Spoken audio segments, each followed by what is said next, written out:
पैसा आज जावेद साहब थोड़ा सा हल्ला गुल्ला किए तो आज अलीगढ़ को पैसा मिला ना भाई। आप ही अपना चैनल में बताए लोगों को। अदम प्रशासन, डायरेक्ट डील होता है डीएम साहब डायरेक्ट वीडियो सीओ साहब को डील करते हैं। एक भी ऑफिस में बिना पैसा का एक काम करा के दिखा दीजिए। दमदार नेता नहीं है जो मतलब इसको दमदार नेता बना कहाँ? अब बनाइए ना। तस्लीमुद्दीन बीच में अगर नहीं आते यहाँ तो आज तो इसकी स्थिति और खराब रहती। आज दो एक परियोजना देख रहे हैं, चाहे रेलवे परियोजना, मानंदा बेसिन, ये सब जो कुछ देख रहे हैं तो उन्हीं का देन है। ये लोग तो हमारे लोग भी वैसे, हमारे नेता भी क्या करेगा, उसको भी मजबूरी है। आदमियों को, जनता को जिस जगह बनाने से दोनों को सुविधा हो ऐसे जगह बनना चाहिए।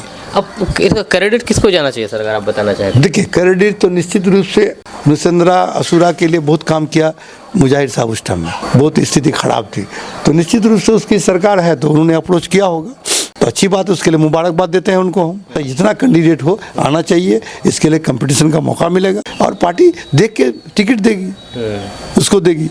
फिर तो आपको एक रास्ता निर्दलीय का भी खुला हुआ है, आप उसमें भी लड़ सकते हैं। आप में अगर योग्यता है तो आप उसमें भी चुनाव जीत सकते हैं। वो चाहता है हमारा बेटा का खतनामा है, हमारे यहाँ मिलाद होता है उसमें है, हमारे यहाँ भोज में है। हमारे इलाके में जब भोज का पीरियड होता है तो एक दिन में कम से कम हजारों भोज, पूरे अगर जिला में देखा जाए तो हजारों के यहाँ शादी होती है। एमएलए साहब को 1000 काट गया, कहाँ जाएगा? नहीं जाएगा तो वो नाराज। अब एमएलए साहब भोजे खाते फिर रहा है, एमपी साहब भोजे खाते फिर रहा है, तो लोग हाँ जलसा में नहीं जाएगा। ऐलान करता है, कंपटीशन लगाता है मौलाना लोग, फला एमएलए इतना दिया, 10 बार ऐलान करता है जलसा में, सब चीज में सब, जबकि है सब गलत रास्ते पे चल रहा है। क्या इस्लाम में कहा गया है किसी को दान देते हैं इस हाथ दीजिए तो उस हाथ को पता नहीं चले, लेकिन ये ऐलान कराते हैं। क्योंकि मैं नीतीश जी के साथ जब था तो जब उनके फ्लैट में जाता था तो उससे उठना बैठना था, अक्सर कभी दोनों आदमी हम लोग निकलते थे, वो मजार में जाएगा। कैसा स्वभाव, कैसा एकदम बहुत सीधा साधा साधारण व्यक्ति है, कोई लन फन उसको आता नहीं है। जावेद साहब में बहुत सारी कमियां थी, जावेद साहब को निश्चित रूप से बाप के नाम पर मिला, लेकिन इधर कुछ दिनों से हम देख रहे हैं कि वो अपने को संवार रहे हैं। आप क्या लालू जी साहब बेटा को लाते हैं, बेटी को लाते हैं, बीवी को लाते हैं, वोट जिसका और कोई यादव नहीं है, पप्पू यादव को अपना काट दिए, कन्हैया को यहाँ से भगवा दिए। टैलेंट था ना भाई। आज कन्हैया क्योंकि फॉरवर्ड कास्ट का है इसलिए, आज कन्हैया अगर बैकवर्ड कास्ट का होता तो देखते बिहार में चलती उसका। गिरिराज सिंह उसके सामने कुछ है औकात गिरिराज सिंह का, एक को टिक्का लगाने के बाद वह पंडा है, सनातनी है, वो सनातन का अर्थ भी जानता है गिरिराज सिंह। शिक्षा एक दिन में सुधरेगा नहीं, इतना गड़बड़ा गया। तो शिक्षा के लिए हम लोग चाहते हैं कि जब तक सरकारी स्कूल की स्थिति नहीं सुधरती है, हम गरीब के कुछ बच्चों को भी प्राइवेट स्कूल में देंगे, उसका पेमेंट सरकार करेगी। तो हमारी सरकार बनी तो मनरेगा को हम लोग किसान से जोड़ देंगे। अगर किसान मजदूर को साल भर में 50 मजदूर अगर फ्री में मिल जाए किसान को तो उसका खेती अच्छे ढंग से होगा। स्वागत है आपका दोस्तों केटीवी लाइव में। मैं हूं फिरदौस गनी। अभी मैं इस वक्त मौजूद हूं बहादुरगंज में। बहादुरगंज प्रोफेसर मुसव्विर साहब के निज आवास पर। आपको बता दूं कि प्रोफेसर मुसव्विर साहब जनसुराज पार्टी से जुड़े हुए हैं और इस बार बिहार विधानसभा चुनाव में बहादुरगंज से संभावित उम्मीदवार हैं और काफ़ी मेहनत कर रहे हैं पार्टी के प्रति। आज हम इनसे आने वाले चुनाव को लेकर के, बिहार विधानसभा चुनाव और भी बहुत सारे मुद्दे हैं, विभिन्न मुद्दे हैं विभिन्न तरह के, जिससे हम बात करना चाहेंगे। तो सर सबसे पहले स्वागत है आपका केटीवी लाइव। बहुत बहुत धन्यवाद। आप किशनगंज से चल के यहाँ आए, आपके सुनने वालों को भी बहुत बहुत धन्यवाद कि वो आपको के चैनल को सब्सक्राइब करते हैं, लाइक करते हैं, और हमारी शुभकामना है कि आप लोग यहाँ की समस्याओं को लेके करते हैं। इसके लिए आप लोगों का बहुत बहुत धन्यवाद। बहुत बहुत शुक्रिया सर। सर सबसे पहले सवाल ये करना चाहेंगे आपसे कि चुनाव बहुत नज़दीक है, बहुत करीब है और आपकी पार्टी मतलब कहा जाए तो मतलब नई पार्टी है, मतलब कैसी क्या चुनौतियां हैं इस चुनाव में आपके लिए, क्या तैयारी चल रही है? देखिए राजनीति तो चुनौती है, ये नई पार्टी आई क्यों इस संबंध में जानना पड़ेगा। आप लोग सभी लोग जानते हैं कि आज़ादी मिलने के बाद 75 साल बीत गए, 76वां वर्ष हम लोग में प्रवेश कर गए हैं या ख़त्म होने पर है, लेकिन अब तक समाज की दिशा और दशा जिस रेशियो में, जिस स्पीड से बदलना चाहिए था वो नहीं बदला, विशेषकर बिहार का। बिहार उस वक्त भी अंतिम पायदान पे था और आज भी बिहार अंतिम पायदान में है हर मामले पर। हाँ, इस बीच ऐसा नहीं हो कि बिहार में सरकारें नहीं बनी। पहले कांग्रेस आज़ादी के बाद कई दशक तक कांग्रेस चलाया, 67-68 से यहाँ का राजनीतिक ह्रास शुरू हुआ, मिलीजुली सरकार बनी, वंशवाद का जन्म हुआ, बाप एमएलए तो बेटा एमएलए, पोता एमएलए, बेटी एमएलए, वाइफ एमएलए, मैंने बड़े बड़े लोगों ने वंशवाद के आधार पर इसको कैप्चर किया। वो लोग उसको मरोसी जायदाद समझ लिया, जिसके वजह से जिस गति से शुरू के दिनों में होना चाहिए था नहीं चला। लोग इतने जागरूक नहीं थे, शिक्षा थी, साक्षरता दर बहुत कम था, जिसके चलते नहीं। उस बाद के दिनों में क्या हुआ कि यहाँ बाहुबलियों का राज होने लगा। राजनीति में बाहुबली, जो बड़का क्रिमिनल था, बहुत का बाहुबली था, जो AK-47 लगा के चलता था, कहीं जंगल का बहुत बड़ा डाकू था, वो ऐसे लोगों को पॉलिटिकल पार्टी ने बोड़ो किया और उसके प्रभाव, उसके डर से लोगों को धमका के बूथ कैप्चरिंग करके चुनाव जीत के कुछ दिन वो चला। अब बीच में आया धर्म, राजनीति में धर्म का प्रवेश कर गया। हाँ, धर्म जाति तो है ही, सब दिन जाति से इनकार नहीं कर सकते, धर्म से इनकार नहीं सकते हैं। उसको जाति धर्म होना जरूरी है, लेकिन उसको राजनीति में जिस तरह इस्तेमाल किया, उसको एजेंट के रूप में, धर्म को हो या जात को हो, उसके धर्म के हिंदू मुसलमान स्लोगन होने लगा। आज ऐसे ऐसे साधु संत, अगर उसके करियर के बारे में जानना चाहिएगा तो उसका जीवन बहुत ही नर्क टाइप का जीवन रहा है, उसका कैरेक्टर बहुत ही बैड है। लेकिन बड़का बड़का साधु संत बैठे हुए हैं, हमारे लोग, भोले भाले लोग, हमारे जो हिंदू भाई हैं, समझ नहीं रहे हैं। बड़ा चोला पहन लिए हैं, बड़ी लंबी दाढ़ी बढ़ा लिए हैं, बड़ा जोठा बढ़ा लिए हैं। मैंने कहा था सारे लोग खराब है, उसमें साधु संत के वजह से ये देश साधु संतों का है, सूफी मुनियों का है, ये देश उसके वजह से बहुत कुछ आगे बढ़ा। लेकिन आज उसके आड़ में कथाकथित सूफी संत साधु भेष बदल करके आज उसका दुरुपयोग किया। आज धर्म बड़े बड़े राजनेता भी जाते हैं उनके, हाँ एकदम बिल्कुल, उसको देते हैं वोट बैंक के लिए, क्योंकि उसके महात्मा जी कह दिए तो वोट मिल जाएगा। आप राम रहीम का, सच्चा डेरा वाला और सारे लोगों का, जितना आसाराम, जितने लोगों को दीजिए, इन लोग का मंदिर में, अपने आश्रम में कौन सा कुकर्म नहीं करते हैं। हमारे लोग नहीं समझ रहे हैं, उसके आंखों में पर्दा डाल दिया जाता है हमारे लोग। अब क्या चला है धनबल का, आज पूरे ये गलत है कि सत्ता हमारे प्रतिनिधि चला रहे हैं, सत्ता यहाँ के बड़े बड़े पूंजीपति चला रहे हैं या ब्रोकरेट चला रहे हैं। पूंजीपति नेताओं को मदद करता है चुनाव जीतने में, चुनाव लड़ाने में, और उसके जब उनके पैसे से वो चुनाव जीतता है, सरकार बनाती है, तो ऑटोमेटिक उसके लिए खुला छोड़ देता है। और ब्रोकरेट क्योंकि योग्यता नहीं है, खानदानी आधार पर या बाहुबली के आधार पर या पैसे के आधार पर, राजनीति में जो योग्यता होनी चाहिए वो योग्य लोग उसमें नहीं आ सके, जिस कारण बिहार आज जहाँ का तहाँ आ गया। 75 साल बीत जाने के बाद हम जस के तस हैं, वही है। अभी आप ले लीजिए, सरकार का है ड्रीम प्रोजेक्ट है एनडीए सरकार या नीतीश जी का 7 निश्चय नल जल योजना। आप जाके ईमानदारी से देख लीजिए, किसी गांव में अगर चल रहा है तो 1% 2% घरों में मिल रहा होगा। अभी हम नगर से आज घूम के आए हैं, लगभग सभी वार्ड में कोई 8 महीना 9 महीना 10 महीना से बंद पड़ा हुआ है, कहीं तो चालू नहीं हुआ। तो ये बंदर बांट हो रहा है, ये अयोग्य प्रतिनिधियों के रहने के चलते हमारे लोग नहीं समझ पा रहे हैं, कभी जात पर भाग जाते हैं, कभी धर्म पर। इसी बात को देखते हुए प्रशांत किशोर, जैसा कि आप रणनीतिकार हैं, वो एक प्रोफेशनल थे। जैसे आप मीडिया चैनल चलाते हैं, आप किसी की बात को अवाम में लाते हैं, उसके लिए आपको 10 टका कमीशन मिलता है। तो प्रशांत जी भी एक रणनीतिकार के रूप में अलग अलग दलों का, वो मोदी जी का हो, नीतीश जी का हो, अखिलेश जी का हो, ममता जी का हो, स्टालिन साहब का हो या अन्य लोगों का, सारे लोगों के लिए काम किया, उसके लिए पैसा लिया। तो इस क्रम में वो हिंदुस्तान के लगभग कई स्टेटों में घूमा, बिहार के लगभग सभी गाँव में घूमा। तो उसको ये आभास हुआ कि क्यों हम जो काम कर रहे हैं, ये काम हम अपने लिए या बिहार की जनता के लिए क्यों नहीं करें। इसीलिए इसी बात को सोचते मुसलसल 2 साल घूमने के बाद वो 2 अक्टूबर 2024 को जन स्वराज की स्थापना की, जो गांधी और अंबेडकर के विचारों से सहमत होगा। गांधी जो आज़ादी के समय कांग्रेस का जो कॉन्सेप्ट था, उस कॉन्सेप्ट को लेकर के इसमें हम लोग आए। और दूसरी बात क्या है कि हम जात के खिलाफ नहीं है, धर्म के खिलाफ नहीं है, लेकिन राजनीति में जात और धर्म को प्राथमिकता नहीं देनी चाहिए। जिस जात का जितना लोग हैं, जितनी आबादी है, उस जात के योग्य लोगों को, अच्छे लोगों को राजनीति में भागीदारी जन, जैसे मुसलमानों को, तो मुसलमानों में क्या हुआ, अब तो जो खानदानी लोग था उसको मिल गया, या पैसे वाले लोग को मिल गया, या बाहुबली लोग को लिया। इसीलिए मुसलमानों के मसाइल के लिए जो बातें हो रही थी वो नहीं हो पाया। आज मुसलमानों, आज आपको अगर रेशियो के हिसाब से, तनासुब के एतबार से आपके विधानसभा में कम से कम 40-42 MLA होना चाहिए मुसलमानों की आबादी से, लेकिन आज कितना है साहब आपका? 19 है, आधा भी नहीं है आपको। तो इसके लिए दोस्त कौन?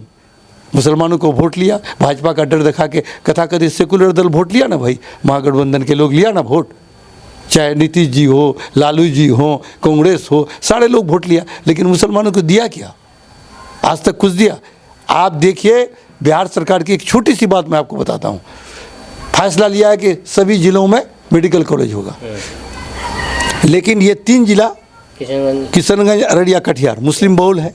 उस दिन तो कटिहार अररिया घोषणा किया, उस दिन घोषणा किया, लेकिन आज भी किशनगंज और कटिहार सिर्फ इसलिए नहीं किया कि ये इलाका मुसलमानों का है, मुसलमानों को देख करके नहीं किया। हाँ, मुसलमानों को देख के नहीं किया। तो ये मुस्लिम नेता, कमज़ोर लड़ाकू नेता, आज जावेद साहब थोड़ा सा हल्ला गुल्ला किए तो आज अलीगढ़ को पैसा मिला ना भाई, आप ही अपना चैनल में बताए लोगों को, मतलब कि प्रक्रिया में है कि अब मिलेगा। हाँ मिलेगा, तो क्या हल्ला गुल्ला कीजिएगा तब ना। आप योग्य आदमी को चुनिएगा नहीं, आप सिर्फ जात के नाम पर, धर्म के नाम पर, पैसे के बल पर, बाहुबली के नाम पर, खानदान के नाम पर आप वोट दे दीजिएगा, तो वो जाके क्या करेगा? चुपचाप बैठा रहेगा, हाथ उठाएगा। तो इसीलिए प्रशांत किशोर ने इस दल का गठन किया कि जिस जात और धर्म के लोग जिस रेशियो में हैं, उस जात और धर्म से योग्य लोगों को चुन के लाना है। सर, कोई कहते हैं कि प्रशांत किशोर जी ये इसलिए कर रहे हैं क्योंकि उनको मुख्यमंत्री बनना है, मुख्यमंत्री बनने के लिए बड़े ख्वाब पाले हुए हैं, इसलिए। ये कौन बुरी बात है? आप भी देख सकते हैं, जब मैं MLA बनने का देख रहा हूं, तो अगर प्रशांत किशोर देख रहा है तो इसमें बुरी क्या बात है? वो भी तो इस देश का नागरिक है, लोकतंत्र वो भी बन सकता है, इसमें बुरी बात क्या है? अभी लोग कहते हैं कि प्रशांत किशोर मोदी के लिए काम किया, मोदी को जिताया। अरे भाई, वो हम मजदूरी किए मोदी के यहाँ, नीतीश के यहाँ मजदूरी किए, ममता के यहाँ मजदूरी किए, उसके लिए हम पैसा लिए। अब हम अपना काम कर रहे हैं, मेरा एक उसूल है, एक आइडियोलॉजी है, उसके हिसाब से चलेंगे। हाँ, कल अगर वही धोखा दे दे तब तो फिर जैसा मोदी धोखा दिया आज। जैसे लोग कह रहे हैं कि ये प्रशांत किशोर जी दूसरे का काम किए, उसके बदले में पैसा लेते हैं। जब बिहार का काम कर रहे हैं तो बिहार से क्या लेंगे वो? तो बिहार से क्या लेंगे? सत्ता लेंगे। हर आदमी, आज प्रशांत किशोर को पैसे की जरूरत नहीं है, कितनों 100 करोड़ रुपया उसको लिया लोगों से, आज भी लोग उसको पैसा देता है। आज आश्रम में बड़े बड़े पार्टियां इतना चला पाया आश्रम, आज देखिए चला रहा है। अगर प्रशांत किशोर गलत ढंग से पैसा लेता है तो सरकार क्या करती है? सरकार को रेड मारना चाहिए, उसको अकाउंट बंद करना चाहिए, क्योंकि सब जानता है कि हम गलत पैसा लेके पार्टी चला रहे हैं, समझे। और प्रशांत पर आज हमला करेंगे तो मेरा पोल खुल जाएगा। आज मोदी पकड़ा गया ना, ट्रम्प बोला ना भाई कि हम मोदी को इतना पैसा दिए, 1 अरब कितना पैसा दिए, 1 अरब 80 करोड़ पैसा दिए। तो कौन हमाम खाने में सब नंगे हैं।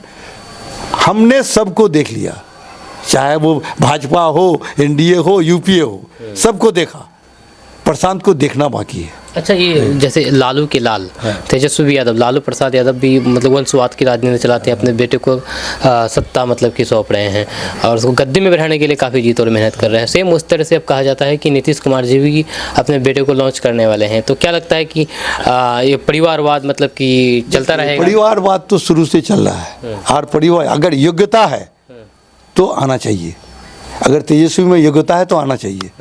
अगर क्या कहता है निशांत को हम व्यक्तिगत रूप से जानते हैं, वो आध्यात्मिक विचारधारा का आदमी है, उसको इस सब से मतलब नहीं है, इस सब से मतलब नहीं। वो अपने बाप से भी अलग थलग रहा था, वो कभी भीड़ भाड़ में रहा नहीं। क्योंकि मैं नीतीश जी के साथ जब था तो जब उनके फ्लैट में जाता था तो उससे उठना बैठना था, अक्सर कभी कभी दोनों आदमी हम लोग निकलते थे, वो मजार में जाएगा, कैसा स्वभाव, कैसा एकदम बहुत सीधा साधा साधारण व्यक्ति है, कोई लन फन उसको आता नहीं है। अब अभी जो उसको नीतीश जी व्यक्तिगत रूप से जहाँ तक मैं जानता हूँ, वो कभी भी उसको राजनीति में लाने के लिए नहीं सोचा था। लेकिन नीतीश जी कहीं आज भवन में फंसे हुए हैं। नीतीश जी के अगल बगल में जितने भी लोग हैं, सब सत्ता के लिए नीतीश जी को किस वक्त छुरा मार देगा कहना मुश्किल है। इसीलिए शायद हो सकता है कि नीतीश जी के कुछ वेल विशर हैं, उन्होंने राय दिया कि इन पर भरोसा मत कीजिए, बेटे को लाइए, तो वो हौसला हो सकता है इसलिए लाया हूँ है। तो आप सहमत है इसका मतलब कहना है? अगर योग्यता है तो आना चाहिए। मैं उनको व्यक्तिगत रूप से जानता हूँ, बहुत सिंपल साधारण व्यक्ति है, इंजीनियर है, बीआईटी मिश्रा से किया है, समझे।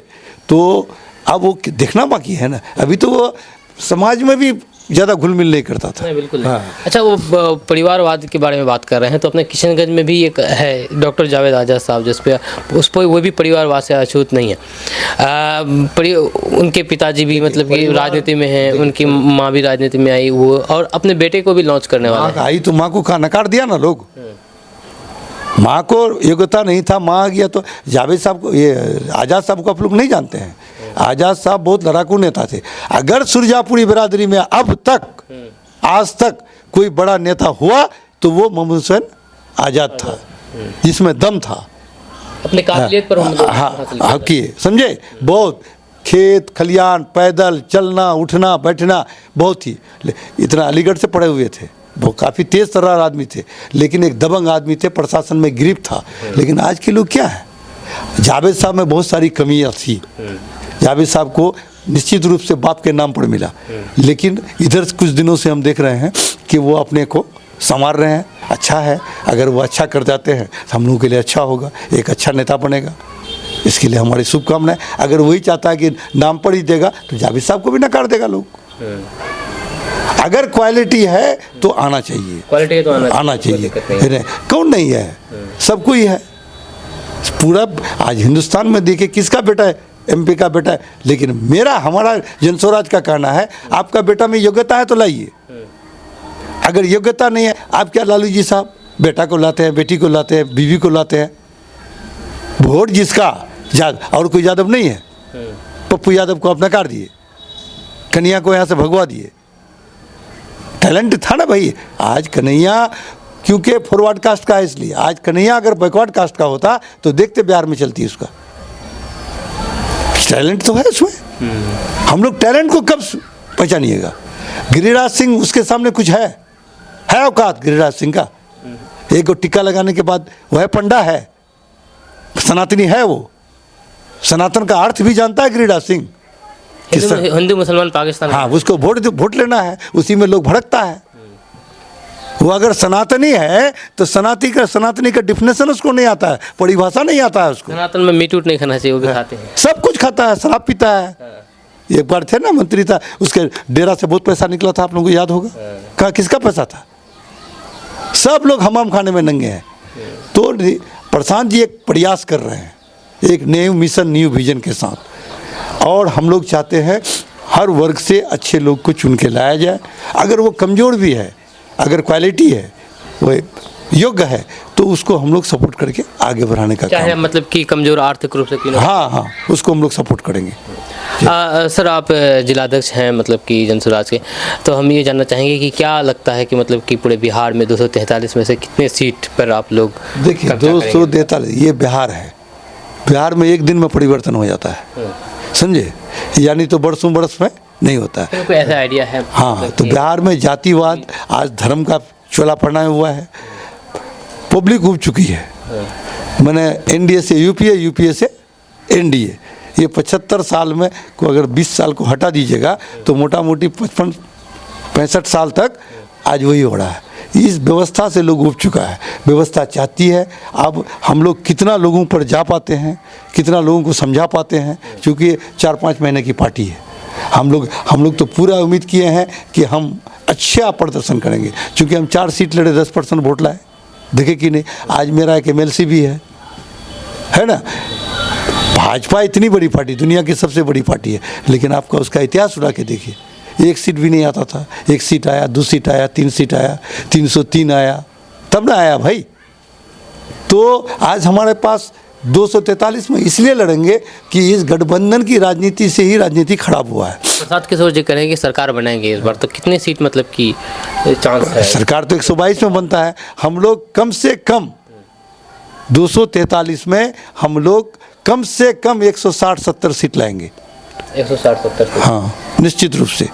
160-70 सीट लाएंगे। इस बार क्या मतलब कि क्या मुद्दा रहेगा सर चुनाव को लेकर, क्योंकि बहुत सारे मुद्दे तो बहुत सारे हैं। मुद्दा धर्म एक ही मुद्दा है कि अब तक बिहार के लोगों से यही कहना है कि आपने अब जात पर, धर्म पर, वंशवाद पर, बाहुबल पर, धन बल पर आपने वोट दिया, आपने नेता बनाया, उसके बाल बच्चों के लिए अच्छा किया, लेकिन अपने बाल बच्चों को कभी नहीं देखा आप।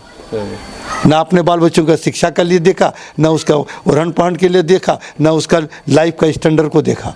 इस बार पर हम लोगों का कहना है, प्रशांत जी का कहना है कि इस बार आप वोट दीजिए अपने बच्चे के लिए, अपने लिए, अपने परिवार के लिए, अपने बगल के समाज के लिए। एक बार दे के देखिए। 5 साल है ना भाई, प्रजातंत्र व्यवस्था में 5 साल दिया गया है कि 5 साल एक आदमी को देखने के लिए काफ़ी है। आप क्या अच्छा कीजिएगा, आप किसी को 15 साल, किसी को 20 साल, किसी को 25 साल, किसी का पूरा परिवार आज़ादी से लेके अब तक उसी परिवार से रहेगा। क्यों आज गलती किया ना भाई, आज तेजस्वी को इतनी उकताहट क्यों थी? महागठबंधन की सरकार चल रही थी ना, उसको चलना था, सीखना चाहिए था। हर दिन नीतीश जी को गुतियाता था, मुख्यमंत्री बना दीजिए, मुख्यमंत्री बना दीजिए, मुख्यमंत्री बना दीजिए, बोलता था कि नहीं? हर दिन मजबूर हुआ। नीतीश जी तो क्या, नीतीश जी थोड़ा स्वभाव का वही अपना पलटी मारा। ये इसका उम्र के उस पादान पर है कि उसको अभी थोड़ा कमजोरी भी हो गया है, कोई इसका आगे पीछे है भी नहीं। इसलिए मैं समझता हूँ कि आज वो ठीक से सरकार भी नहीं चला पा रहा है। जो IAS IPS है वही चला रहा है देश को। है किसी MLA का सुनता है? DMSP सुनता है? बताइए आप लोग। कोई DMSP MLA MP का नहीं सुनता है, किसी का औकात ही नहीं MLA MP का। प्रशासनिक मतलब कि अदम प्रशासन, डायरेक्ट डील होता है DM साहब डायरेक्ट BDO CO साहब को डील करते हैं। एक भी ऑफिस में बिना पैसा का एक काम करा के दिखा दीजिए। अच्छा, स्थानीय मुद्दा के बारे में बात करना चाहेंगे सर, बहादुरगंज में, क्योंकि आप मतलब कि संभावित उम्मीदवार हैं, आप भी दावेदारी कर रहे हैं, तो बहादुरगंज में क्या ऐसा मुद्दा है जिसको लेकर के आप आगे? बहादुरगंज का मुद्दा के लिए आप लोग तो पत्रकारिता मोटा मोटी 5-10 साल से कर रहे हैं आप। हम लोग लगातार यहाँ के मसाइल को लेके लड़ते रहे हैं, चाहे वो तस्लीम साहब के साथ मिल के हो, नजम साहब थे, रफ़ीक साहब थे, आज़ाद साहब थे। आज़ाद साहब 77 में जब चुनाव हार गए तो मैं उस वक्त मैट्रिक पास करके इंटर में एडमिशन लिया था मारवाड़ी कॉलेज में, और वहाँ का छात्र संघ का सेक्रेटरी था, बना सचिव बना। तो वहीं से हमारी राजनीति शुरुआत हुई, वहीं से हम लोग जद्दोजहद शुरू किए। हुआ क्या, यहाँ लोग लड़ना नहीं सीखा, जो लोग लड़ा उसको फायदा हुआ। हम लोग का एक मुद्दा है सुरजापुरी आरक्षण का, सब लोगों को एनेक्सर 1 मिल गया, सिरसाबादी को मिल गया, गिनगी बिरादरी को मिल गया, राजवंशी को मिल गया, मिला ना, यही का है ना भाई। कुलिया बिरादरी को मिल गया, अंसारी को तो पहले से था, मिला कि नहीं? लेकिन हमारे नेता लोग को सुझा नहीं, जबकि आबादी है सुरजापुरी की का, और हमारा उससे स्थिति खराब है और लोगों से, लेकिन हमको नहीं मिला। उसके बाद रहा एनेक्सर 2 का दर्जा, बहुत हो हंगामा करके सुरजापुरी SDO एक आंदोलन चलाया, वो लोग भी चुप हो गया, आज तक उसका रजिस्ट्रेशन नहीं किया, ठीक से चल नहीं सका, साथ नहीं दे रहा है ना लोग, दिक्कत है। तो जब नेता साथ नहीं दीजिएगा, कुलिया बिरादरी एक दिन में पटना गांधी मैदान भर दिया और एनेक्सर 1 ले लिया। आज हम लोगों का सुरजापुरी बिरादरी का एनेक्सर 2 मिला है ना, BC मिला है ना, लेकिन आज पेंडिंग है, केंद्र में पेंडिंग है। अगर उसको दे दिया जाए तो आज निश्चित रूप से 2-4 IAS IPS। कोई ऐसा दमदार नेता नहीं है जो मतलब इसका दमदार नेता बना कहाँ? अब बना ही ना, आज़ाद से मोहम्मद हुसैन आज़ाद के बाद नहीं बना। तस्लीमुद्दीन बीच में अगर नहीं आते यहाँ तो आज तो इसकी स्थिति और ख़राब रहती। आज 2-1 परियोजना देख रहे हैं, चाहे रेलवे परियोजना, मानंदा बेसिन, ये सब जो कुछ देख रहे हैं तो उन्हीं का देन है। ये लोग तो, हमारे लोग भी वैसे, हमारा नेता भी क्या करेगा, उसको भी मजबूरी है। वो चाहता है हमारा बेटा का खतनामा है, हमारे यहाँ मिलाद होता है उसमें है, हमारे यहाँ भोज में है। हमारे इलाके में जब भोज का पीरियड होता है तो एक दिन में कम से कम हज़ारों भोज, पूरे अगर ज़िला में देखा जाए तो हज़ारों के यहाँ शादी होती है। MLA साहब को 1000 काट गया, कहाँ जाएगा? नहीं जाएगा तो वो नाराज। अब MLA साहब भोजे खाते फिर रहा है, MP साहब भोजे खाते फिर रहा है, तो लोग हाँ जलसा में नहीं जाएगा, ऐलान करता है, कंपटीशन लगाता है मौलाना लोग, फला MLA इतना दिया, 10 बार ऐलान करता है जलसा में, सब, जबकि है सब गलत रास्ते पे चल रहा है। क्या इस्लाम में कहा गया है किसी को दान देते हैं इस हाथ दीजिए तो उस हाथ को पता नहीं चले, लेकिन ये ऐलान कराते हैं। क्यों? तो उलमा लोग भी गलत रास्ते पे है ना। अरे भाई जो दिया लिख लीजिए, आप चुपचाप रखिए, क्या ऐलान करते हैं? नेता लोगों को भाषण करने के लिए देते हैं, लोगों को सुनवाते हैं कि देखिए ये तो भाई कहीं ना कहीं हमाम खाने में अगर नेता ही बदनाम नहीं है, सारे लोग जिम्मेदार हैं, सारे लोग जिम्मेदार हैं, सबको समझने की जरूरत है। नेता भी तो चाहते हैं ना कि हम पैसा देते हैं, अनाउंस हो, लोग सुने। उसी से लोग भड़कता है, उसी को अरे फलना नेता तक टका दे दिली, इतना पैसा दे दिए। आदमी क्या है? आप मजबूर आदमी हैं, कम है, आपको 500 टका का औकात है, तो आप खुद काट के आप 1000 टका देते हैं, है कि नहीं भाई? मजबूरी में, सही बात। तो ये सब कमियां हैं।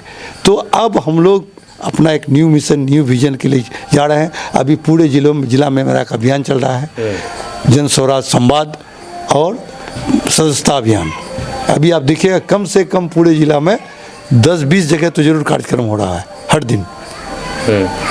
अभी भी हम एक जगह से आए हैं, अब फिर शाम के टाइम इफ्तार के बाद एक जगह जाएंगे। सर अब ये असुरा आपके मतलब कि आपके भी क्षेत्र पड़ता है शायद निशंदरा असुरा में पुल निर्माण को लेकर कि अब कुछ मारामारी हो रही कि पुल यहाँ होना चाहिए, वहाँ होना चाहिए, आप क्या मतलब इसके बारे में देखते हैं? देखिए, कोई भी परियोजना, कोई भी नियम, कोई भी कानून जब सरकार बनाती है तो जनता के हित के लिए, जनता के सुविधा के लिए। मुख्यमंत्री ने घोषणा कर दिया कि असुरा और निशंदरा के बीच, तो प्रशासन के लोगों को चाहिए कि असुरा और निशंदरा के बीच जो सूटेबल होता है, दोनों प्रखंड के लोगों को जहाँ सुविधा हो, ऐसे जगहों पे बनाइए।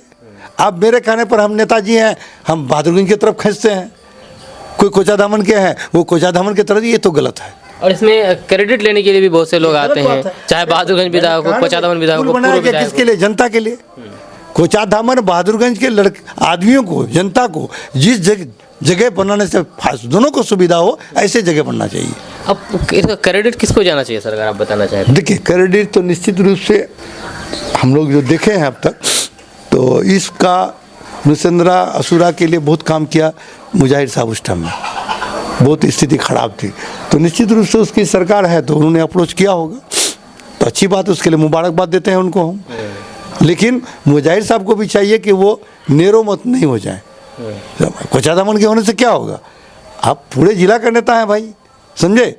आप ऐसा कीजिए कि सुविधा जहाँ हो, मैंने कहा था बहादुरगंज में बना दीजिए, मैंने कहा था कोचाधामन में, जहाँ दोनों प्रखंड के लोगों को सुविधा हो वैसी जगह बनना चाहिए। प्रशासन को देखना चाहिए इसको, ये बात। सर उम्मीदवार बहुत आ रहे हैं अभी, लगातार उम्मीदवार रोज़ नए उम्मीदवार सामने आ रहे हैं और अपने आप को दावेदार बता रहे हैं, चाहे किसी भी पार्टी से हो और निर्दलीय से हो, लेकिन आपके नज़र में सबसे अच्छा उम्मीदवार कौन होना चाहिए? क्या उसके अंदर गुण होनी चाहिए, अगर आप बताना चाहें? देखिए, उम्मीदवार आता है तो ये अच्छी प्रजातंत्र के लिए एक अच्छा संकेत है, क्योंकि जितनी भीड़ होगी उसमें कंपटीशन होगा और लोगों को मौका मिलेगा कंपैरिजन करने का कि उससे अच्छा कौन है, उससे अच्छा कौन है।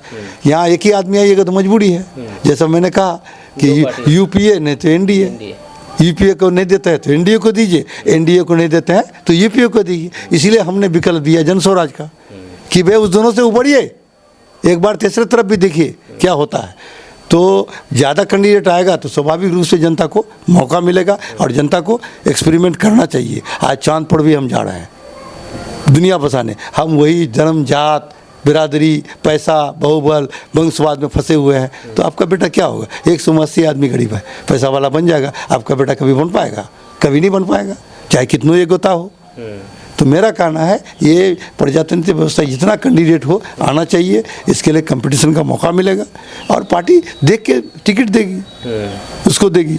फिर तो आप एक रास्ता निर्दलीय का भी खुला हुआ है, आप उसमें भी लड़ सकते हैं, आप में अगर योग्यता है तो आप उसमें भी चुनाव जीत सकते हैं, उसमें इसकी बात नहीं है। चलिए सर, बहुत वीडियो लंबा हो जाएगा, अंत में क्या कहना चाहेंगे अपने विधानसभा क्षेत्र के, बहादुरगंज विधानसभा क्षेत्र के लोगों से? जनता से कहना चाहता हूं कि हम लोगों ने 75 साल से ये 3-4 दलों को देखा, कांग्रेस, भाजपा, राजद, जदयू और मोटा मोटी समाजवादी वगैरह का तो यहाँ अस्तित्व है नहीं, ये 4-5 पार्टी को देखा। इस बार एक नया एक्सपेरिमेंट कीजिए, जन स्वराज नई पार्टी आई है, नया मिशन विजन लेके आई है, 5 साल आपको मौका दीजिए उसको। 5 साल में अगर वो कुछ अच्छा करता है तो एक विकल्प बिहार को मिलेगा और हमें आशा ही नहीं विश्वास है कि इस बार बिहार की जनता वोट करेगी अपने बच्चों के लिए, अपने परिवार के लिए, अपने समाज के लिए, न कि नेताओं के लिए, नेताओं के परिवार के लिए। और ना ही जात के लिए, ना धर्म के लिए। अब सर एक सवाल छूट गया था, अंत में आप पूछ लेते हैं। अगर मान के चले पार्टी अगर आप पर विश्वास करती है कि आप दावेदार है, अगर विश्वास करती है, टिकट देती है, तो फिर आपका क्या प्राथमिकता रहेगा सबसे पहले चुनाव जीतने के बाद? भाई हमारा प्राथमिकता, हम चुनाव में जीते न हारे, हम अपना संघर्ष, जैसे बोले ना आरक्षण का मुद्दा है, हमारा अनुमंडल बहादुरगंज ठाकुरगंज पेंडिंग में है, 4 प्रस्तावित प्रखंड पेंडिंग में है, हमको एम्स लेवल का एक हॉस्पिटल चाहिए, उसको मिलना चाहिए, यहाँ टेक्निकल कॉलेज चाहिए। बहादुरगंज में जाम की समस्या बहुत होती है सर। जाम की समस्या, आबादी बढ़ रही है तो जाम की समस्या होगी, इसका निदान तो करना पड़ेगा, हो ही रहा है। हाँ, कैसे हो रहा है, पहले कुछ नहीं था, आज हो रहा है ना भाई, तो धीरे धीरे होगा। देखिए समस्या एक को सोल्व कीजिएगा, दूसरा पैदा होगा, उसको समाधान की दिशा में पड़िया, एक दिन में नहीं सोचा। लेकिन जो मूलभूत चीज़ें हैं, मूलभूत चीज़ों पर चर्चा होनी चाहिए, उस पर फोकस होना चाहिए। हमारे यहाँ मूलभूत नहीं, एक छोटा सा इंडस्ट्री नहीं है साहब, एक तक मामला नहीं है। हमारे लोग जाते हैं, आप देखिएगा गांव में जाके 80% अंडर 50 मर्द है, गांव में नहीं मिलेगा आपको, बिल्कुल, चाहे बुढ़वा मिलेगा एक आठो, या 10 साल से छोटा वाला बच्चा मिलेगा, औरतें मिलेगी, सब पड़ी पंजाब हरियाणा। कब तक पलायन का समस्या रहेगा? आप एक तो फैक्ट्री नहीं खोल सके साहब बिहार में, जहाँ के 10, 20, 50 हज़ार मजदूर खट सके। आज हमारे लोग हरियाणा में जाके, अरे डेयरी खोल दीजिए ना, सरकारी डेयरी खोल दीजिए, 2, 4, 10 करोड़ अरब का खोल दीजिए, उसी में 10 करोड़। हमारा बच्चा जाके पंजाब में गोबर उठा रहा है, यही उठाएगा, बिहार सरकार का उठाएगा, 10 टका मिलेगा। जनसुराज की तरफ से क्या रहेगा रोजगार को? देखिए जन सरकार का तो बोल दिए आपको कि हम लोग एक मिशन, उसका कुछ अल्टरनेटिव देंगे। हम लोग चाहते हैं कि शिक्षा एक दिन में सुधरेगा नहीं, इतना गड़बड़ा गया है। तो शिक्षा के लिए हम लोग चाहते हैं कि जब तक सरकारी स्कूल की स्थिति नहीं सुधरती है, हम गरीब के कुछ बच्चों को भी प्राइवेट स्कूल में देंगे, उसका पेमेंट सरकार करेगी। किसानों के लिए आज मजदूर मिलता ही नहीं है, मजदूर का अभाव है, और मिलता भी है तो 500-600 रुपया दिन मजदूर के पास होगा, न काम हो पाता है। तो मनरेगा को जोड़ दिया गया, मनरेगा में आज लूट खसोट हो रहा है, सिर्फ कागज़ में मनरेगा का काम हो रहा है और करोड़ों अरबों रुपया का लूट खसोट हो रहा है। तो हमारी सरकार बनी तो मनरेगा को हम लोग किसान से जोड़ देंगे। अगर किसान मजदूर को साल भर में 50 मजदूर अगर फ्री में मिल जाए किसान को, तो उसका खेती अच्छे ढंग से होगा। इसी तरह वृद्धा पेंशन 60 साल से लोगों को है, उसको 400 रुपया, वो भी ठीक से आप नहीं दे रहे हैं सर्वे करके, आप उसको हम लोग 2000 रुपया करेंगे। और महिलाओं को जब तक रोजगार नहीं होगा, आप बिहार कभी आगे नहीं बढ़ सकता। आज महिलाओं को जीविका दीदियों की जगह वो जो लोन देता है, उसमें 30% आपको इंटरेस्ट लगता है, 4% इंटरेस्ट में बैंक से हम सरकार गारंटी लेके लोन दिलवाएगी, उसका स्वरोजगार का अवसर देगी। ये 4-5 चीज़ हम लोग एकदम गारंटी के साथ पहले करेंगे, प्राथमिकता के स्तर पर। चलिए सर, बहुत बहुत शुक्रिया आपका। ये थे प्रोफेसर मुसव्विर साहब, जो कि जनसुराज के जिलाध्यक्ष हैं और जनसुराज में काफ़ी एक्टिव हैं।